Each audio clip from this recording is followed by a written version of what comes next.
We did get some breaking news tonight on one of President Trump's kind of key policy priorities. That, of course, is ending birthright citizenship. Can the president end birthright citizenship?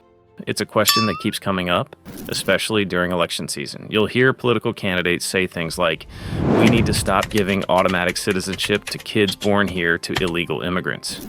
You'll see headlines about executive orders. You'll hear people toss around the 14th Amendment like it's a suggestion, not law.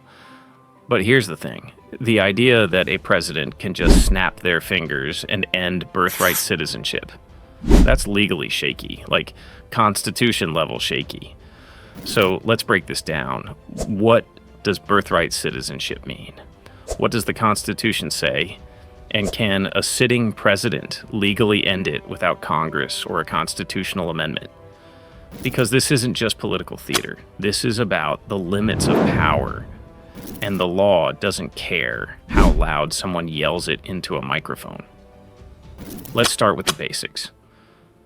The U.S. Constitution, 14th Amendment, Section 1 says this: all persons born or naturalized in the United States and subject to the jurisdiction thereof are citizens of the United States and of the state wherein they reside. That's it. That's the legal foundation of birthright citizenship. If you're born here, you're a citizen. Full stop.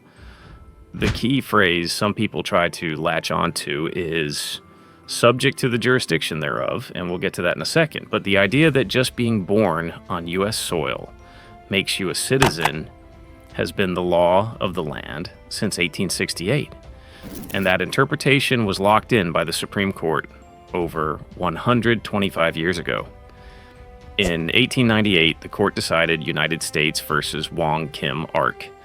That case involved a man born in San Francisco to Chinese parents who were not U.S. citizens. He was denied re-entry into the country after a trip abroad, and the government claimed he wasn't really a citizen.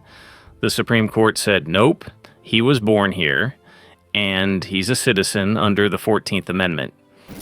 That ruling still stands, and unless the Supreme Court overturns it or the Constitution is amended, that's the law. So where does the president can end birthright citizenship idea even come from?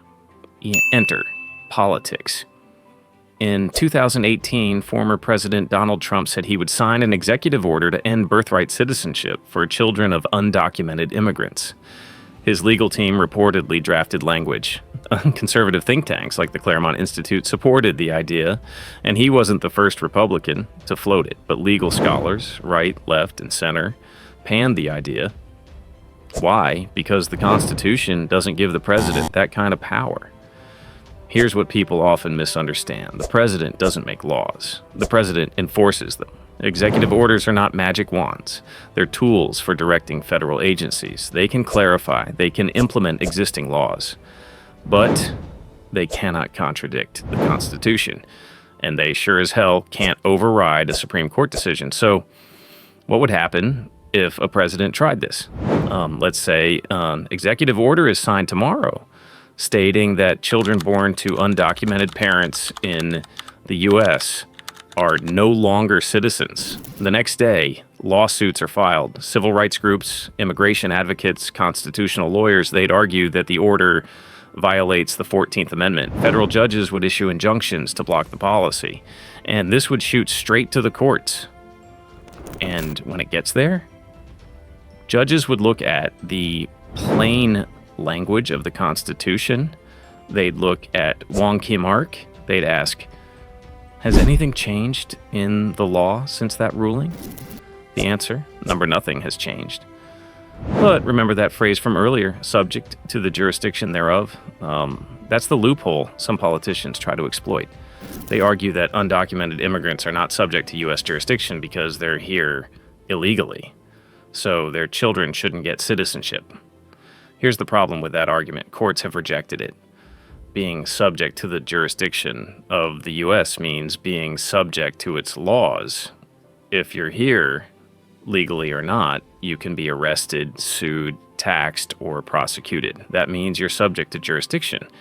The only real exceptions, children of foreign diplomats and occupying military forces, people who are not under the authority of U.S. law while they're on U.S. soil. Everyone else, yeah, they count. So this argument, it sounds good in a speech, but it falls apart in a courtroom. Could Congress pass a law redefining birthright citizenship? They could try, but that would run straight into the 14th Amendment. Courts would almost certainly strike it down as unconstitutional. You can't just legislate around the Constitution. That's not how this works. Now, could they change the Constitution? Sure. But that's a whole other mountain to climb. To amend the Constitution, you need 2/3 of both the House and Senate, plus ratification by 3/4 of the states. That's 38 out of 50. And in a politically divided country, good luck with that. So where does that leave us? Here's the truth.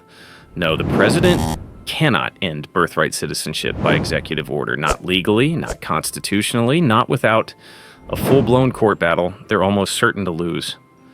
This is one of those issues that gets thrown around during campaign season to rile people up. It plays well to certain voters. But it's not grounded in the law, and that's what Due Process Daily is here for, to cut through the noise and give you the facts. If someone wants to end birthright citizenship, they need to amend the Constitution or convince the Supreme Court to reverse, Wong Kim Ark. Anything short of that is just political theater. And that's why this matters, because when politicians start talking like they can rewrite the Constitution by executive order, that's not strength. That's a threat to the rule of law. Thanks for joining us today at Due Process Daily. Throw us a like and consider subscribing to the channel to help us grow.